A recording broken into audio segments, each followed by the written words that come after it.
Hoy te voy a enseñar un deportivo que, a pesar de ser de Toyota, es más raro de ver que un Porsche 911, el GR86. Un coche que, si tienes el dinero y la oportunidad de comprar, te recomiendo hacerlo, porque es una unidad muy rara y va a subir mucho de precio. Si quieres saber por qué, quédate en el vídeo. Muy buenas, gente, hoy os traemos al canal un GR86 y primero de todo deciros que para grabar este coche he venido hasta Tenerife. Y es que esto de que he venido a Tenerife es literalmente porque este coche no se puede encontrar en la península a día de hoy, así que sí, ver este coche en la calle va a ser bastante difícil. Y bueno, agradecer a Chechu de CR Car Riders que me escribió para poder grabar este coche, y también agradecer a Rubén por dejar su unidad para este vídeo. Así que si eres de Tenerife y buscas un club, podéis seguirles a ambos. Y en este vídeo me gustaría comentar especialmente las diferencias que encontramos con este GR86 respecto a la anterior versión, al GT86, un coche que, aunque ya parezca mentira, tiene bastantes años. El GT86 fue un coche que fue un éxito, marcó una diferencia notable respecto a todas las marcas que se encontraban en ese momento. Toyota con ese GT86 se atrevió a sacar un coche atmosférico en los plenos años 2012-2013, y a pesar de que tuvo ciertas críticas por no ser el coche rápido que tenía que ser en origen y tener las desventajas de tener un coche atmosférico, de altas vueltas, tracción trasera, coupé y demás, parece que Toyota le funcionó bien porque en esta ocasión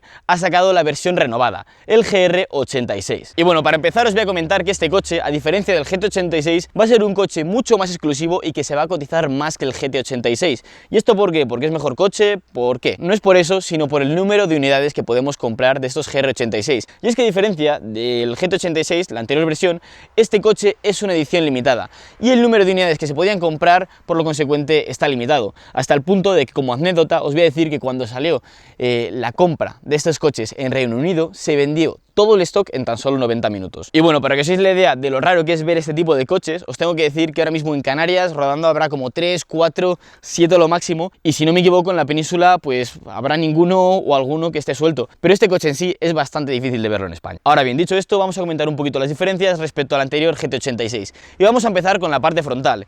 Y es que bueno, cuando salió el diseño de este nuevo GR86, el prototipo y demás, la verdad es que parece que no convenció mucho al público general, aunque por lo menos desde mi punto de vista el frontal de este coche me parece que queda mejor que el del anterior GT86. Me parece un frontal sobrio, elegante, bonito, con un lip integrado. También tenemos esas tomas de aire que dirigen el aire a los frenos. También decir que este GR86 es el GR86 canario, que tiene diferencias con los de otros sitios y demás, y por ejemplo tenemos luces direccionales en la parte delantera. Otro detalle que también me gusta mucho en la parte delantera, de hecho, es que en los faros, como veis, tenemos el interior ennegrecido, que es una cosa que un montón de gente hace en un coche normal, coge, desmonta los faros y los pone negros, y la verdad es que en este caso Toyota dijo, si quedan más bonitos negros de serie, vamos a pintar los negros por dentro. Siguiendo con la línea del coche, como veis, el diseño es súper parecido al del GT86, el pilar C, el capó, todo nos recuerda al GT86, aunque en general las líneas son más orgánicas y menos angulosas que con el anterior modelo. Detalles que me han gustado en este GR86, pues bueno, se conserva el intermitente que tenía el GT86, pero lo que no se conserva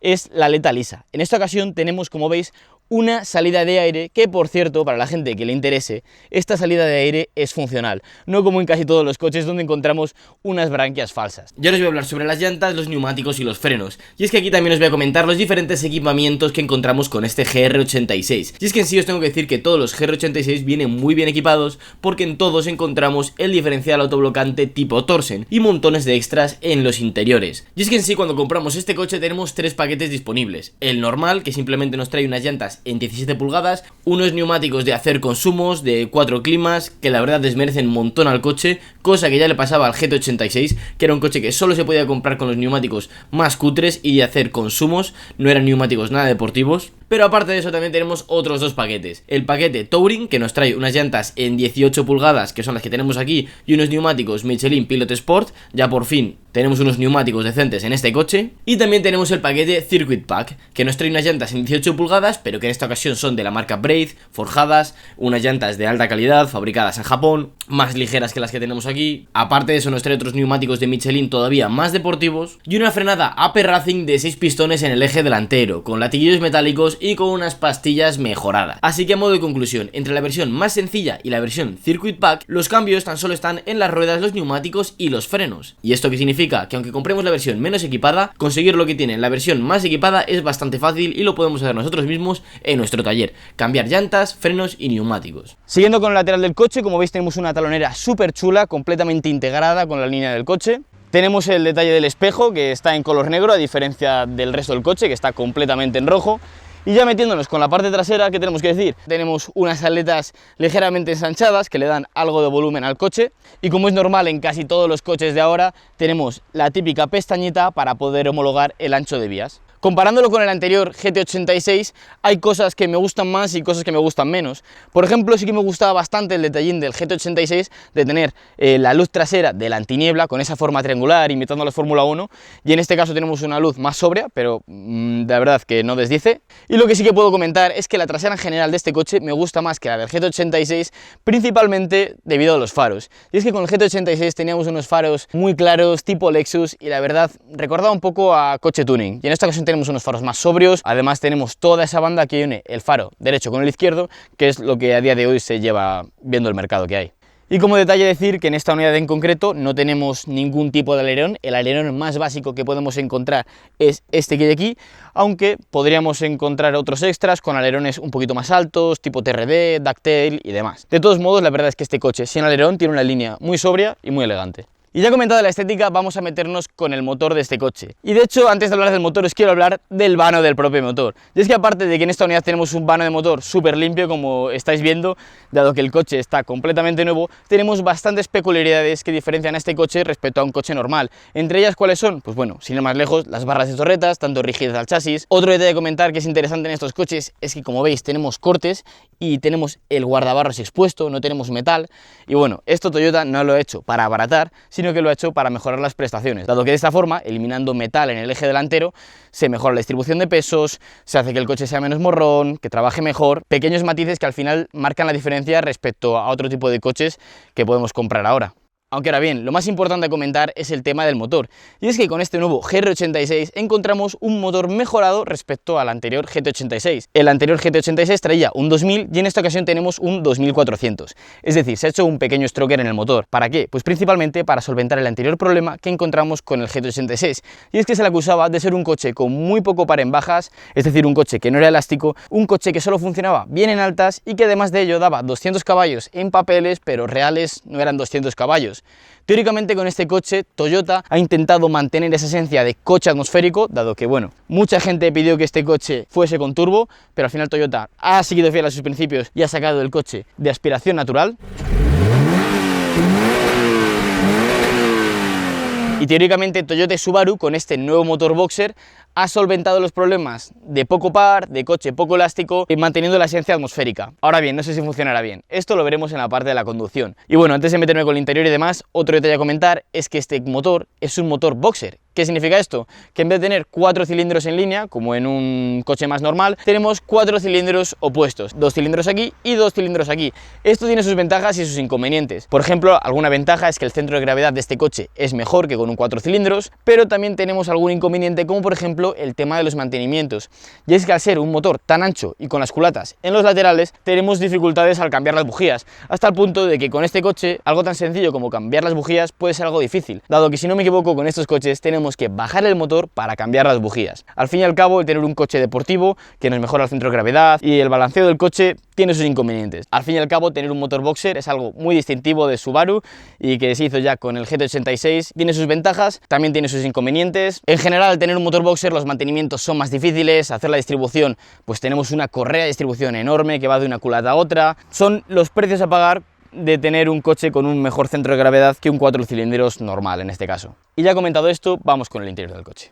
Y bueno, cuando abrimos la puerta, lo primero que nos llama la atención en este coche, pues a mí por lo menos, el tema de los asientos. Y es que estos asientos, para venir en un coche de serie, tienen unas orejeras excesivamente gordas, muy pronunciadas, y esto a mi parecer es un punto positivo. Tenemos unos asientos que nos agarran mucho, tanto por la parte de la butaca inferior como por la parte superior del coche. Me gustaría decir que esta unidad, al ser de Canarias, tiene una equipación algo más alta, como las versiones americanas. En este caso tenemos alcántara en el panel de la puerta, tenemos todos los asientos bien tapizaditos, también tenemos en alcántara esta parte superior del salpicadero. Detalles que la verdad marcan la diferencia, y de hecho si pilláis un GR86 en la península, creo que estos acabados no los tendréis, y tendréis acabados más sencillos. A líneas generales, en este GR86 veo unas calidades superiores a las del GT86, unos buenos acabados, bordados en el panel de la puerta, no tenemos ningún grillo, al fin y al cabo estamos con un coche nuevo, así que no tenemos que tener ningún grillo. El volante se conserva la esencia del diseño que encontramos en el primer GT86, los detalles en color negro, la insignia de GR, todo muy bonito. Sobre el interior tenemos todo en negro, el techo en negro, tapizado en cuero. La verdad es que la calidad de este coche me ha sorprendido bastante, especialmente sabiendo cuál era la calidad del anterior coche. Ya os digo, diferencias notables respecto al anterior GT86.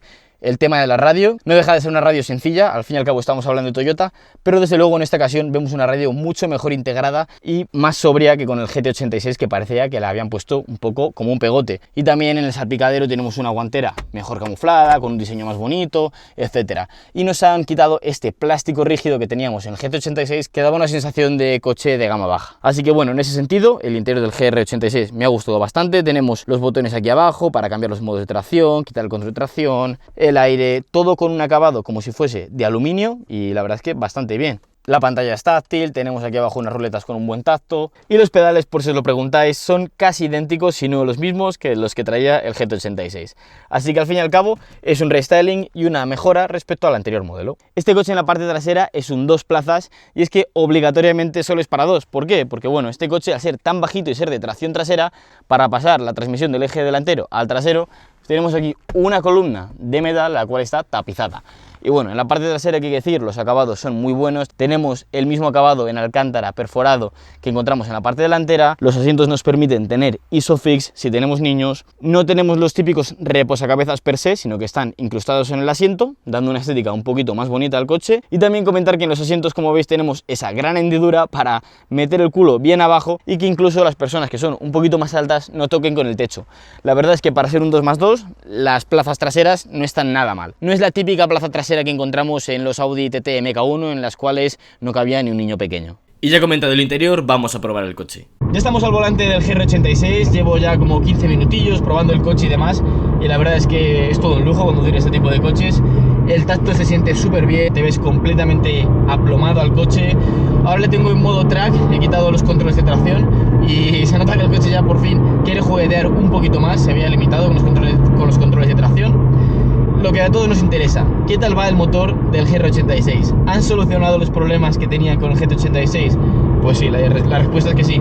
Yo pude probar el GT86 y os tengo que decir que era un coche que no tenía nada de bajos, había que llevarlo en altas, y dices, bueno, aunque sea un coche que tienes que llevarlo en altas, si lo sabes conducir bien y demás, es un coche que puede ser rápido. Y sí, efectivamente, si lo llevas bien, hilas bien, va todo genial. Pero ¿cuál es el problema? Que en ese coche, y con coches que solo funcionan bien a altas vueltas, necesitas desarrollos de marcha muy cortos para poder acompañarle y para poder ir bien en todas las vueltas, en curvas rápidas, en curvas lentas, etcétera. Con este coche ya por fin tenemos un motor que va bien, que desde las 3700, 4000 vueltas nos entrega la fuerza que necesitamos, más que suficiente para correr bien, y que no hace falta que estiremos tanto para que corra. De hecho, el coche, cuando lo estoy utilizando, apenas le he llegado a subir a las 6500 vueltas un par de veces. Sinceramente es un coche que ya, simplemente con los bajos que tiene, para este tipo de carreteras reviradas, con montones de curvas y con poca visibilidad, sinceramente es idóneo.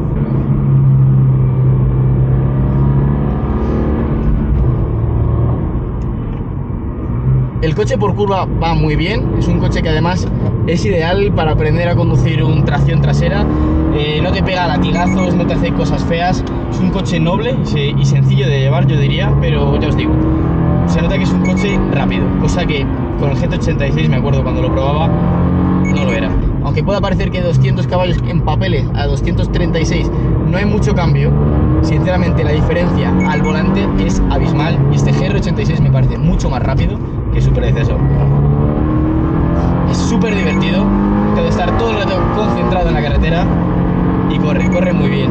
Ya os digo, de hecho me llama la atención que este coche le veo ya casi más de medios que de altos.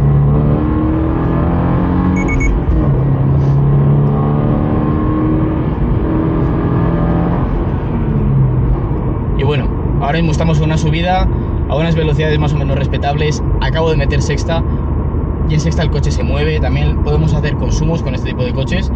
Este chico es de Tenerife. Y bueno, ahora mismo, Rubén, ¿qué consumo me decías que estabas haciendo? Sí, unos 9,3. 9,3 litros en Tenerife. Para que os hagáis la idea, el consumo respecto a un consumo en la península normal, pues restarle medio litro, litro y medio. Es decir, este coche seguramente, si lo llevamos suave y por carretera, en la península nos puede hacer 8 litros con poco, yo creo que sin mayor dificultad. Cosa que para un coche con más de 200 caballos, de aspiración natural, sinceramente, me parece que es más que de sobra. Y bueno, poder conducir por Tenerife, por esas carreteras preciosas con este tipo de coches, como comprendéis, es todo un lujo. Y ya os digo, el coche va genial, agarra increíble, y la diferencia frente al predecesor es más que notable. Y bueno, tras probar el coche, ¿cuáles son las conclusiones? Pues bueno, voy a empezar por lo que no me ha gustado tanto. Y no me ha gustado tanto el hecho de que el coche, por lo menos en este tipo de carreteras tan reviradas y con curvas tan cerradas, se sentía un poquito penco, a pesar de que el coche pese bastante poco. Aunque ahora bien, creo que este coche en unas pistas un poquito más abiertas se sentiría genial. Al conducir este coche también notabas que conducías un coche atmosférico, clásico, pero sí que es verdad que el acelerador electrónico, mezclado con el tacómetro digital, el cual tenía un pequeño retardo y demás, sí que daba una sensación de conducción artificial, cosa que no me ha gustado tanto, sinceramente. Ahora bien, dicho eso, lo que me ha gustado del coche es que el coche pesa bastante poco, el motor me ha sorprendido muchísimo, y aunque no es un motor que le encante estirar, sí que sigue siendo un coche que para llevarlo rápido tienes que llevarlo a tope de vueltas, pero incluso si no queremos llevar el coche a tope de vueltas, podemos hacer buenos consumos, incluso podemos ir bastante alegres sin tener que estar revolucionando el coche constantemente, como si pasaba con su anterior predecesor, el GT86. Yo me lo estoy pasando como un niño, que sí, me estoy flipando. ¿De qué? No, que ya te digo, tío, me lo estoy pasando súper bien. Y por cierto, si es la primera vez que ves uno de mis vídeos, suscríbete al canal. Tengo muchísimos más vídeos relacionados con el mundo del motor, enseñando coches y más que se van a venir. Así que nada, sígueme en Instagram, activa las notificaciones y no te pierdas los futuros vídeos. Y otra cosa más, mientras te dejo estos vídeos en pantalla por si quieres ver algún otro, ¿tienes un coche interesante y te apetecería hacerle un vídeo? Escríbeme al correo que aparece en pantalla. En la descripción de este vídeo encontrarás más detalles sobre qué poner en el correo.